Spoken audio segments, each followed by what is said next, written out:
He led the way as he spoke, and the hero went forward with him, as the sound of the woodcutters in some forest way upon the mountains, and the thud of their axes is heard afar. Even such a din now rose from earth, clash of bronze armor and good ox-hide shields, as men smote each other with their swords and spears pointed at both ends. A man had need of good eyesight now to know Sarpedon, so covered was he from head to foot with spears and blood and dust, and then swarmed about the body as flies that buzz round the full milk pails in spring when they are brimming with milk. Even so did they gather round Sarpedon, nor did Zeus turn his keen eyes away for one moment from the fight, but kept looking at it all the time, for he was settling how best to kill Patroclus, and considering whether Hector should be allowed to end him now in the fight round the body of Sarpedon, and strip him of his armor, or whether he should let him give yet further trouble to the Trojans. In the end, he deemed it best that the brave squire of Achilles, son of Peleus, should drive Hector and the Trojans back towards the city and take the lives of many. First, therefore, he made Hector turn faint-hearted, whereon he mounted his chariot and fled, bidding the other Trojans fly also, for he saw that the scales of Zeus had turned against him. Neither would the brave Lycians stand firm. They were dismayed when they saw their king lying struck to the heart amid a heap of horses. For when the son of Cronus made the thighs wax hot, many had fallen above him. The Phrygians therefore stripped the gleaming armor from his shoulders, and the brave son of Meneucus gave it to him, his men, his take ships. Then Zeus, lord of the storm cloud, said to Apollo, dear Phoebus, I go, I pray you, and take Sarpedon out to the range of the weapons, cleanse the black blood from off him,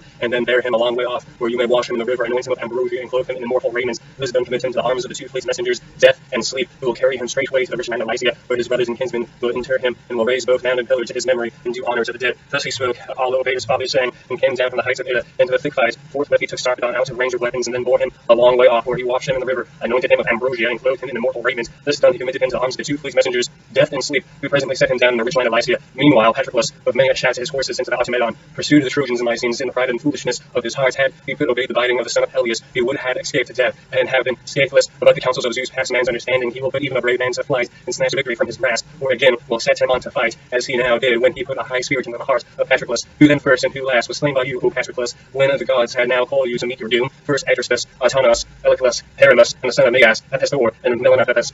After these he killed Elasus, Meliadus, and Pylorapes. There he slew, but the rest saved themselves by flight. The sons of Phrygians would now have taken Troy by the hands of Patroclus, for his spear flew in all directions. Had not Phoebus Apollo taken his stand against the wall to defeat his purpose into 8 Trojans, thrice did Patroclus charge at an angle of the high wall, and thrice did Apollo beat him back, striking his shield with his own immortal hands. When Patroclus was coming on like a god for yet a 4th time, Apollo shouted to him with an awful voice and said, draw back, noble Patroclus, it is not your lot to sack the city of the Trojan chieftains, nor yet will it be that of Achilles, who is far better man than you are. On hearing this, Patroclus withdrew to some distance and avoided the anger of Apollo. Meanwhile, Hector was waiting with his horses inside the Stadion gates, in doubt whether to drive out again and go on fighting, or to call the army inside the gates. As he was thus doubting, Phoebus Apollo drew near him in the likeness of a young and lusty warrior, Astisas, who was Hector's uncle, being own brother to Hecuba, and son of Dymas, who lived in Phrygia, but the waters of the river Thyngarius. In likeness, Zeus' son Apollo now spoke to Hector, saying, Hector, why have you left off fighting? It is ill done of you. If I were as much better a man than you as I am worse, you should soon rue your slackness. Drive straight towards Patroclus, if so be that Apollo may grant you a triumph over him, and you may rule him. With this, the god went back into the hurly-burly, and Hector bade Cerberonius drive again into the fight. Apollo passed in among them, struck panic into the Argives, while he gave triumph to Hector and the Trojans. Hector let other Danaans alone and killed no man, but drove straight at Patroclus. Patroclus then sprang from his chariot to the ground, with a spear in his left hand, and his right a jagged stone as large as hand could hold. He stood still, and threw it nor did he go far without hitting someone. The cast was not in vain, for the stone struck Cerberonius, Hector's charioteer bastard son of Priam. As he held the reins in his hands, the stone hit him on the forehead, and drove his elbows, his brows into the head, for the bone was smashed, and his eyes fell to the ground at his feet. He dropped to death in the chariot, as though he were driving, and there were no more life left in him. Over him did you then vaunt, O knight Patroclus, saying, bless my heart, how active he is, and how well he drives.